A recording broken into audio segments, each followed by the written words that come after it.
Bonjour et bienvenue à cet épisode des Verbomoteurs. Ici James Langlois en remplacement de Simon Lessard. Et oui, qui est encore parti sur la trotte, comme on dit en bon québécois. Et je suis bien accompagné aujourd'hui par différents membres de l'équipe du Verbe Média. Frédéric, qui est là aujourd'hui pour la toute première fois. Merci d'être avec nous, Frédéric. On s'est assuré Salut, que tu n'avais James. pas envie de revenir.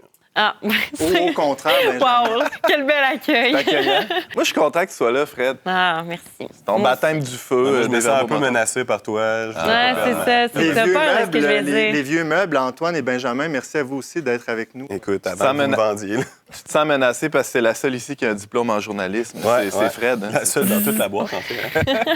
Écoutez, durant la prochaine demi-heure, on va revenir sur la démission de Gabriel Nadeau-Dubois comme porte-parole de Québec solidaire. On va entendre l'édito d'Antoine sur la santé fragile du pape François et on va discuter du bonheur des Québécois avec toi, Frédéric. Dans l'actualité des derniers jours, il s'est passé quand même pas mal de choses. D'abord, des élections fédérales qui ont été déclenchées, une fuite au gouvernement américain là, pour ce qui est de leur plan machiavélique, mais aussi une grosse actualité culturelle. Le débat entourant le film de Blanche-Neige, la nouvelle mouture par Disney. Irez-vous voir Blanche-Neige avec vos enfants, ceux qui en ont? Sinon, peut-être, toi, ça t'intéresse quand même. Oui, ça m'intéresse quand même si j'ai pas d'enfants. Je pense que ça s'adresse aussi aux gens qui n'ont pas d'enfants. Mais j'avoue que c'est pas nécessairement le film Disney que moi, je préfère, mais ça a quand même piqué ma curiosité. D'après moi, je vais aller le voir. Les là. critiques sont pas très bonnes là, jusqu'à maintenant. Mais justement, ça pique ma curiosité d'autant plus parce que, tu sais, les critiques sont pas très bonnes, mais j'aime ça savoir pourquoi. Puis j'aime ça voir si je vais avoir la même opinion que les autres. Moi, je suis pas assez riche pour aller au cinéma voir des mauvais films comme Fred. Il faut que ça soit bien choisi. Faut pas que tu te fies aux préjugés, non, c'est des non, préjugés. c'est vrai, peut-être que c'est meilleur que ce qu'ils disent, mais non, moi, je n'irai pas dépenser des sous pour ça. Je vais attendre qu'ils soient sur les plateformes. Peut-être. Sage, Peut-être encore. sage. Peut-être. Moi, j'ai ni l'intention de sortir de chez moi pour aller voir ce film-là, ni l'intention de rester chez moi pour le voir. Donc, vous ne saurez jamais mon opinion à ce sujet. Est-ce que vous avez vu des dernières moutures en version réelle des films de Disney? Ah, mon... Bonne question. Je pense pas. Je suis pas très Disney. Moi, j'attends Shrek, là, en version... Réel? Réel. Dedans, non? Hein, Bon, ben, écoutez, écouté. parlez-en bien, parlez-en mal, mais nous, on va poursuivre cette émission avec la nouvelle de la semaine.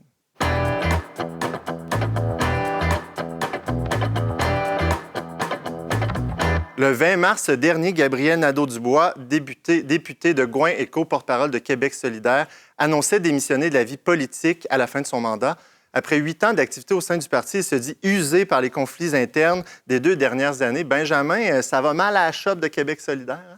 Oui, on peut dire ça. En bon parti de gauche traditionnel, Québec solidaire est aux prises avec des conflits intestins depuis déjà plusieurs années maintenant. Gauche, ouvrier, shop, tu as vu? Ouais, ben là, c'est Wow, ça. très fort. Des efforts considérables qui sont déployés, qui ont été ignorés par ma personne, puis là, tu as voulu te mettre de l'avant, donc voilà, c'est fait. Donc, Gabriel Nadeau-Dubois, qui est probablement la figure de gauche la plus connue au Québec depuis plus de 10 ans maintenant, qui avait été élevé au rang de porte-parole masculin de Québec solidaire en grande pompe en 2017, lorsqu'il était devenu député de Gouin pour succéder à Françoise David, et le représentant, je crois, d'une tendance plus modérée à l'intérieur de Québec solidaire, une social-démocratie plus modérée, semblable peut-être en son principe à celle qu'animait le Parti québécois à On l'époque. dit qu'il de voulait René rendre le parti un peu plus pragmatique. Oui, ce qui est intéressant, parce qu'après tout, il était le représentant le plus radical à l'époque de la grève de 2012. Il avait la réputation de faire la promotion, ou du moins de faire la promotion de la violence, ou du moins de ne pas la condamner. Il était à la tête du regroupement étudiant le plus radical, là, la classe à l'époque. Oui, c'est ça, exact. Et lui est allé à Québec solidaire et son compagnon de route à l'époque, Léo Bureau-Blouin, était allé au Parti québécois. Dieu sait ce qui est arrivé avec lui. Moi, j'en ai pas entendu parler C'est depuis vrai, longtemps. ouais, c'est vrai. Et donc, lui, il a depuis plusieurs années maintenant cherché à porter une ligne de modération à l'intérieur de Québec solidaire pour essayer de former éventuellement le gouvernement. Donc, un gouvernement de gauche au Québec, ce qu'on n'a pas vu depuis assez longtemps. Et autour de lui, plusieurs députés ou plusieurs membres du parti qui ne sont pas d'accord, en fait, avec cette ligne-là et qui ont manifesté leur opposition dans les dernières années de plusieurs manières différentes. Donc, on a par exemple le cas d'Émilise Lessard-Terrien, qui était devenue co-porte-parole de Québec solidaire, qui avait exercé son mandat pendant très peu de temps avant de démissionner et de manifester son hostilité à l'égard de la ligne qui était promue par Gabriel Nadeau-Dubois à l'époque. Il y a aussi, d'ailleurs, elle a écrit une chronique dans le journal qui était assez agressive à l'égard de Gabriel Nadeau-Dubois, seulement quelques heures après sa démission. on pourra peut-être on peut peut-être sentir un certain ressentiment là, à son égard qui est dans ce texte-là. Non, mais il n'y a pas beaucoup de partis qui lavent leur linge sale en public comme ça. Ben, comme je disais, c'est une tradition de gauche bien établie, là. D'ailleurs, il y a d'autres représentants, Catherine Dorion, qu'on voit juste ici, qui était dans notre couverture du magazine de janvier, a, dans les dernières années, écrit au sujet de Gabriel Nadeau-Dubois de manière très critique. Les deux, je crois, à partir de perspectives un peu différentes. Émilie Lessard-Terrien à partir d'une perspective régionaliste, Catherine Dorion peut-être à partir d'une perspective, disons, un peu plus anticapitaliste, un peu plus anti-système.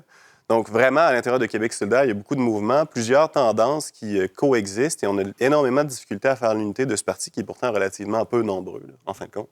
Puis on sent justement qu'il y a une cassure.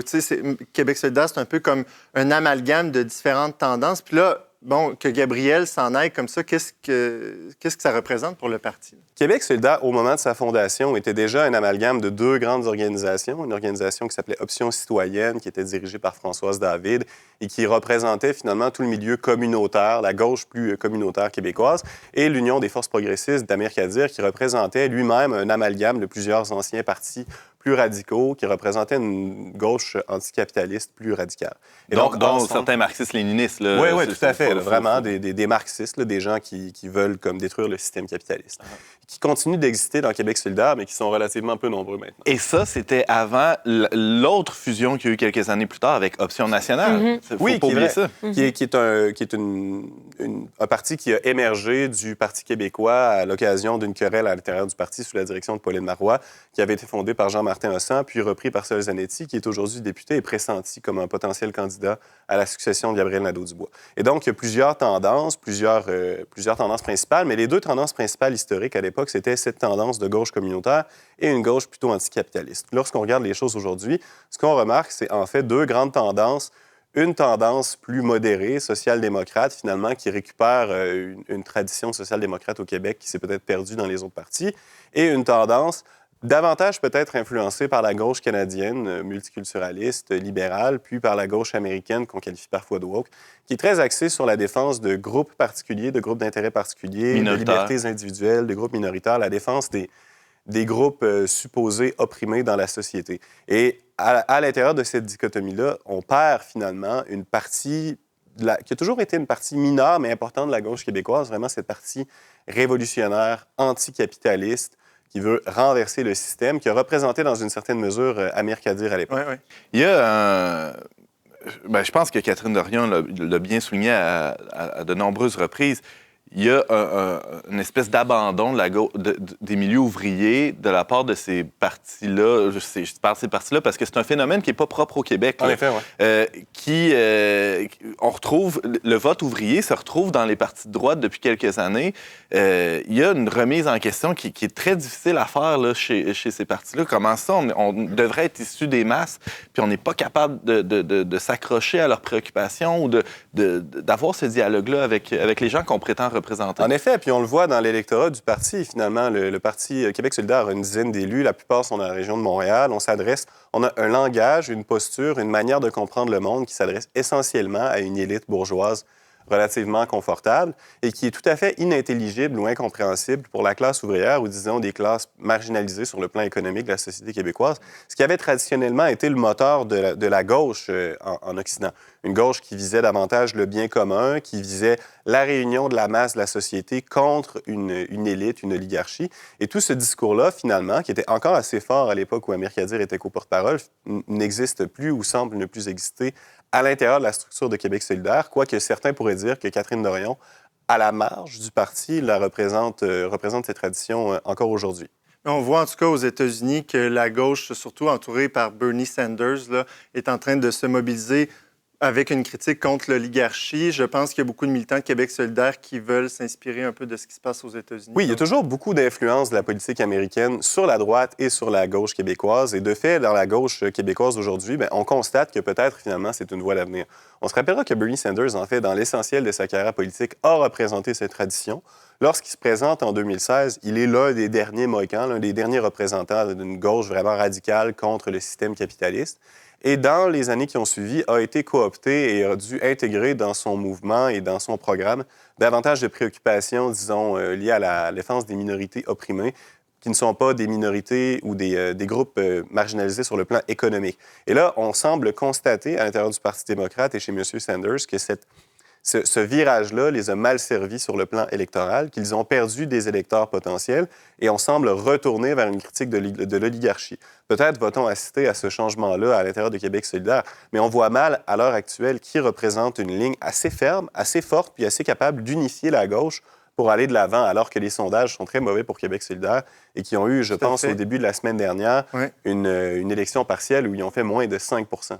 En tout cas, à suivre si c'est Zanetti ou Guillaume Clich-Rivard actuellement qui a remplacé par intérim Gabriel qui va peut-être mener le parti ailleurs, mais on verra ça dans les prochains mois. Merci beaucoup, Benjamin. Bienvenue.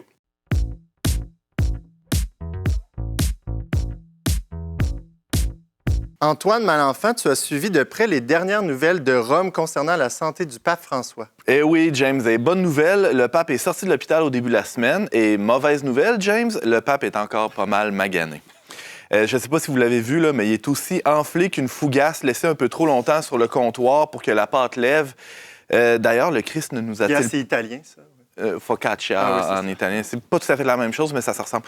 D'ailleurs, le Christ ne nous a-t-il pas demandé d'être le levain dans la pâte? Dans un autre verset, il nous a dit de nous méfier aussi du levain des pharisiens. On est un peu mêlés, là. C'est quoi le sens du levain? Comme James avec ses fougasses et ses focaccia. Bon, bref, le souverain pontife, trêve de plaisanterie gastronomique. Le souverain pontife est rentré à la maison Sainte-Marthe pour sa convalescence des prochains mois. Et à voir les images, on ne savait plus trop si c'était François qui sortait de l'hôpital ou si c'était le bon pape Jean XXIII qui sortait de l'au-delà. On les comparait avant sur leur tendance, disons, leur vision de la théologie, de la philosophie. Là, maintenant, peut-être, la comparaison s'applique encore plus à leur apparence. C'est fascinant. Hein? C'est un peu troublant, là, la ressemblance dans le visage, là, l'enflure, tout ça. Alors, c'est peut-être les CD vacantistes qui vont être contents de voir Jean XXIII ressurgir d'outre-tombe. Alors, difficile de ne pas faire un parallèle aussi avec la lente agonie de Jean-Paul II au début du 20e siècle, là, pour ceux qui étaient vivants. Fred, je ne sais pas si tu t'en souviens. Oui, bien, je m'en souviens un petit peu. J'avais 3 ans. Un petit peu vivant. Tu avais 5 ans, oui, c'est ça. Alors, rappelons que le pape Jean-Paul II avait enduré une longue descente vers la mort durant les dernières années de son pontificat, atteint, entre autres, par la maladie de Parkinson. Jean-Paul II avait tenu à garder son rôle de chef de l'Église catholique jusqu'à la toute fin. Il faut dire que Jean-Paul II était un peu baveux. Au sens propre comme au sens figuré. Ça dégoulinait pas mal. Ben là, mais je ne parle pas d'abord là, de l'écume qui coulait de chaque côté de sa bouche à cause de la maladie et qui devait se faire essuyer par ses assistants. Là. C'était des images très fortes. Là. On rigole avec ça, mais c'était sérieux.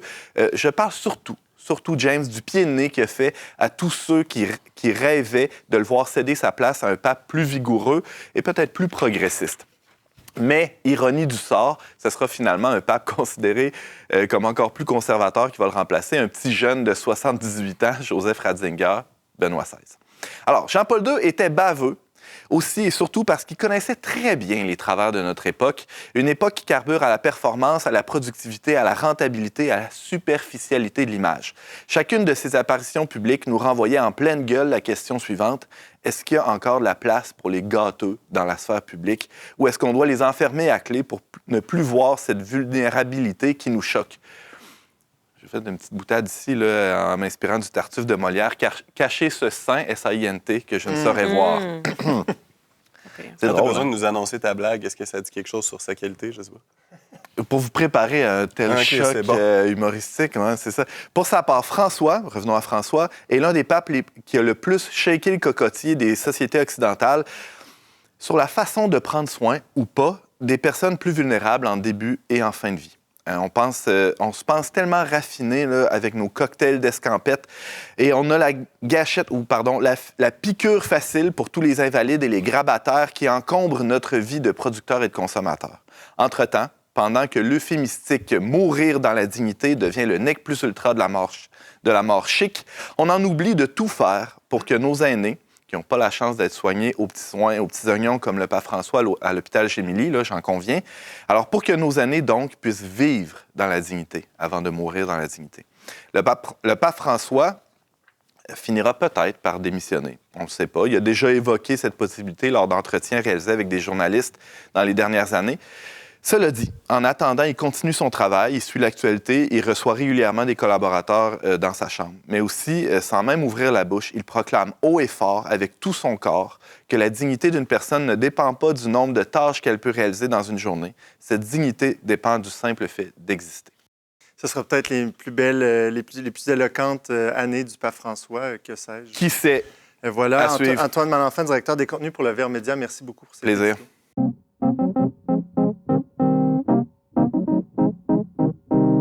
Dans le cadre de la Journée internationale du bonheur, le 20 mars dernier, des chercheurs universitaires du Réseau de solutions pour le développement durable des Nations unies, c'est long ça, Wow! a publié son rapport annuel mondial du bonheur dans lequel on apprend que le Québec se classe 6e sur 147 États en faisant l'un des peuples les plus heureux.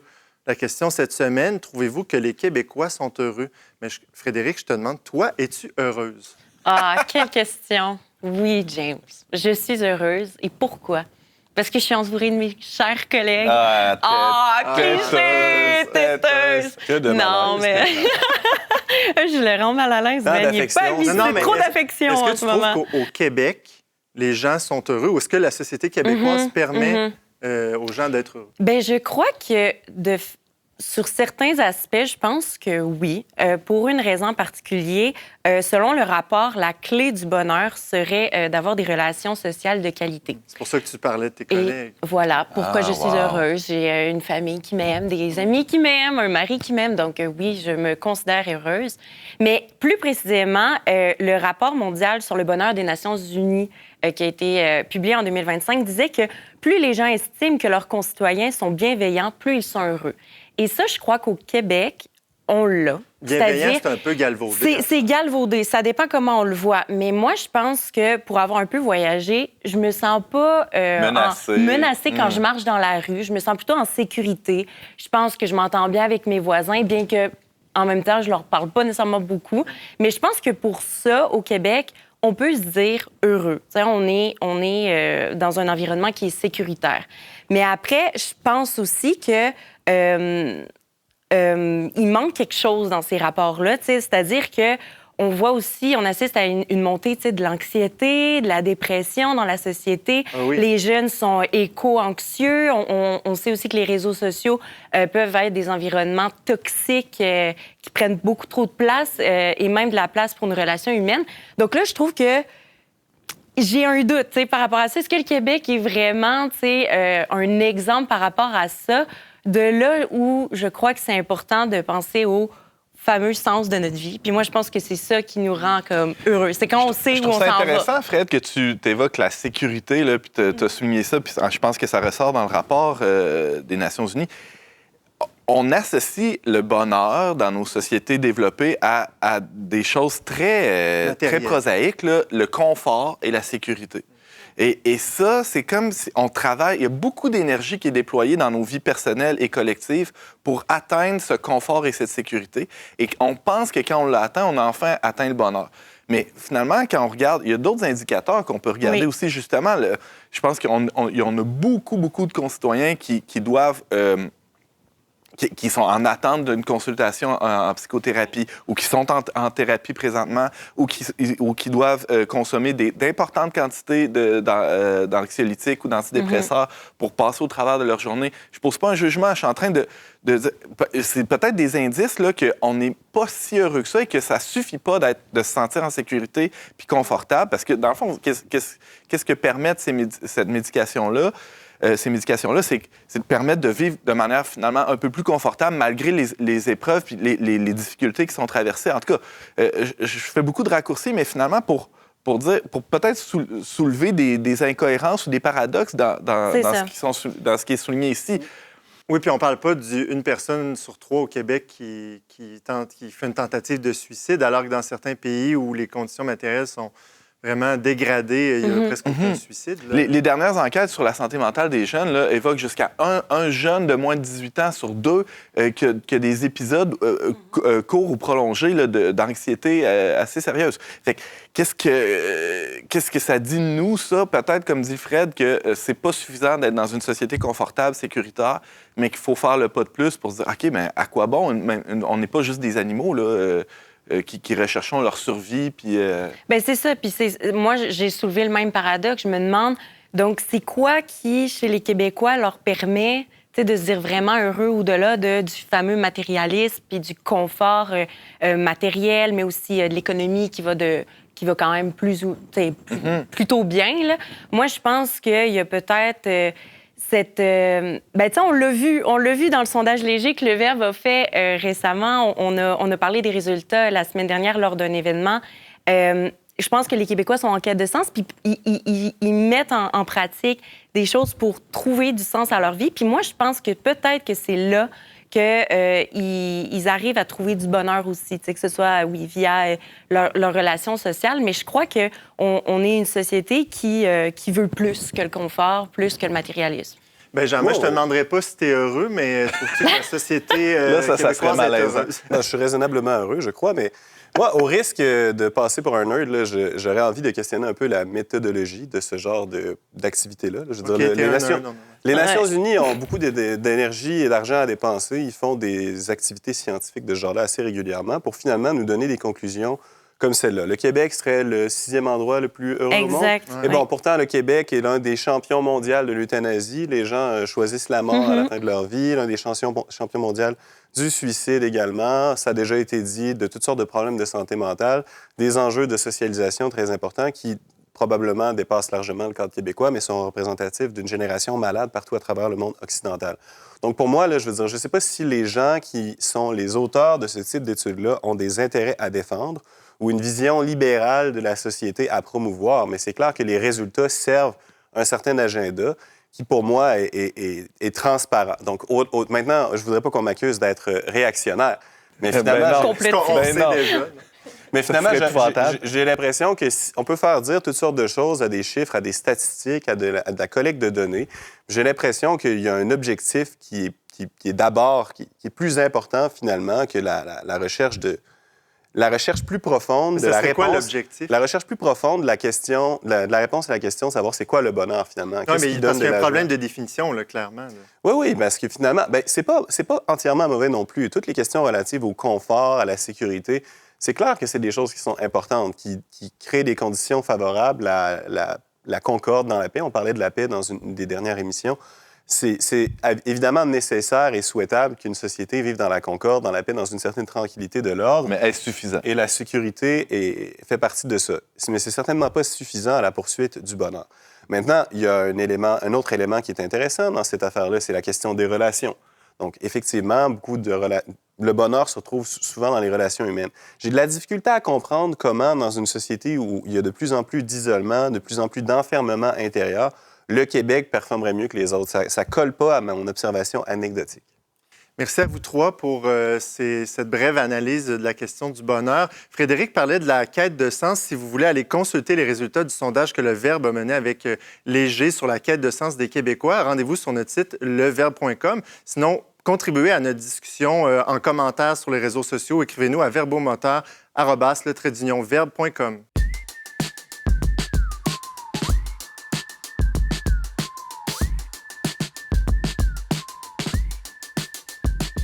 Antoine, tu es un grand fan de Guy Delisle. Tu as aimé sa dernière BD, je pense. Je suis un fan de Guy en général. Guy Carbonneau, Guy... Le Guy sur lequel on s'embrasse. Guy Lafleur, sous le Guy.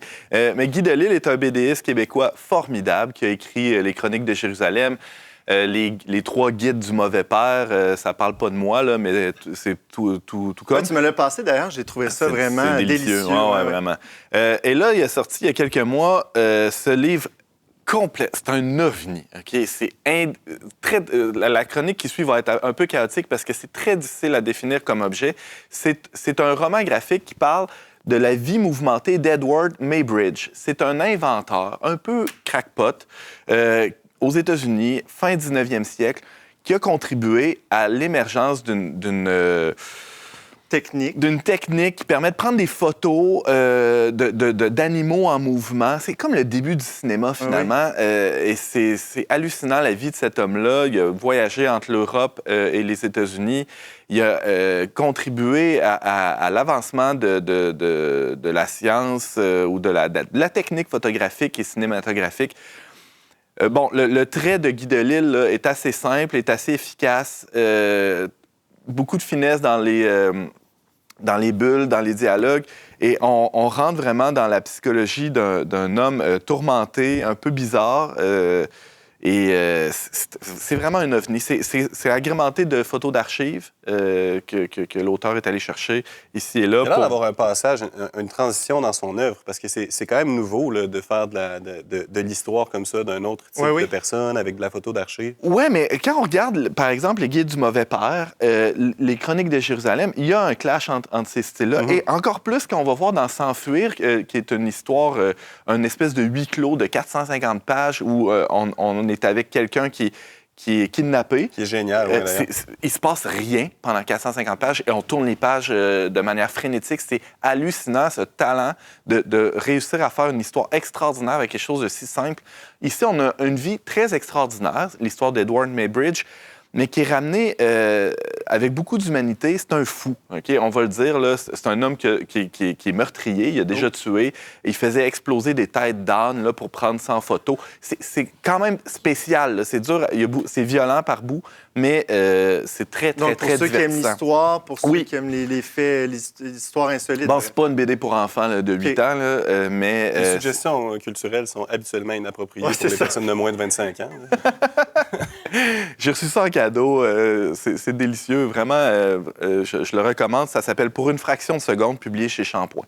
La vie mouvementée d'Edward Maybridge aux éditions Delco, paru en octobre 2024. Merci d'avoir été des nôtres cette semaine. On se laisse avec la chanson Anjou du groupe québécois Chose Sauvage qui lance aujourd'hui son album Chose Sauvage 3 chez Audiogramme. Si vous voulez réécouter, commenter, partager cette émission, rendez-vous sur notre page YouTube, Le Verbe Média. Vous pouvez aussi rendez-vous sur notre site, consulter les articles web. Vous pouvez aussi vous abonner au Verbe, qui est un magazine gratuit distribué dans l'espace public un peu partout au Québec. Bref, il y a beaucoup de contenu. Allez faire un tour et n'hésitez pas surtout à nous écrire à verbomoteur@le-verbe.com. Merci à Barthélémy Rieu et à Marianne Martin à la technique. C'était James Langlois à l'animation en remplacement de Simon Lessard. On se donne rendez-vous la semaine prochaine pour un autre épisode des Verbomoteurs.